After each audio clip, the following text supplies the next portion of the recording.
Mao సెటంగ్ యొక్క మాటల్లో చెప్పాలంటే ఆర్థిక సామాజిక రాజకీయ పోరాటాలు ఎప్పుడు విజయవంతం అవుతామంటే ఖచ్చితంగా సాంస్కృతిక రూపాల ద్వారానే. ప్రజల మెదడును ఈ సమాజంలో ఉన్నటువంటి జడత్వాన్ని, ఈ సమాజంలో గలిబించినటువంటి పితృస్వామిక భావజాలాన్ని తూర్చివేయటం మాటల ద్వారా అయ్యేటటువంటి పని కాదు. జీవన్ కుమార్ సార్ని అడిగితే ఒక 100 గంటల సేపు మాట్లాడగలుగుతారు. ఇక్కడ ఉన్నటువంటి శంకర్ గారిని అడిగితే 1 గంట సేపు మాట్లాడగలుగుతారు. కానీ గంట సేపు మాట్లాడినా ఎంత మేరకు మనము ప్రజల్లోకి భావజాలను ఎక్కించగలిగినము. అదే విమలకు వచ్చిందంటే, మల్సూర్ వచ్చాడంటే, రమేష్ వచ్చాడంటే ఒక పాటతోని వాళ్ళ గొంతుతోని ప్రజలను కదిలించగలుగుతారు. ఇవాళ సమాజానికి మరింతగా కావాల్సింది మరిన్ని కళారూపాలు కావాలి. 21వ శతాబ్దం మొత్తం మీడియా యుగం. మీ మీడియా ఇప్పుడు వస్తున్నటువంటి హైటెక్ మీడియా, ఇప్పుడు వస్తున్నటువంటి సోషల్ మీడియాలో ప్రజా కళారూపాలు ప్రదర్శించాలి.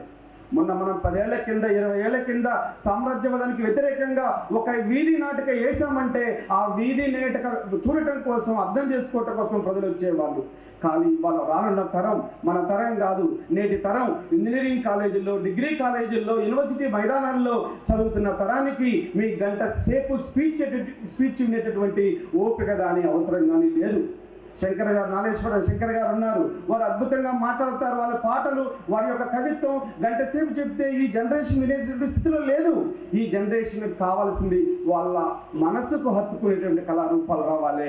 అది సోషల్ మీడియాను ప్రజా సాంస్కృతిక కేంద్రంగా మలచగలిగేటువంటి సాంస్కృతిక కేంద్రం కావాలి. ఎందుకంటే సమాజం మనమే చెప్తుంటాం, గతి తార్కిక భౌతికవాదం గురించి మాట్లాడుతుంటాం, నిత్యం మారుతుండదని చెప్తుంటాం.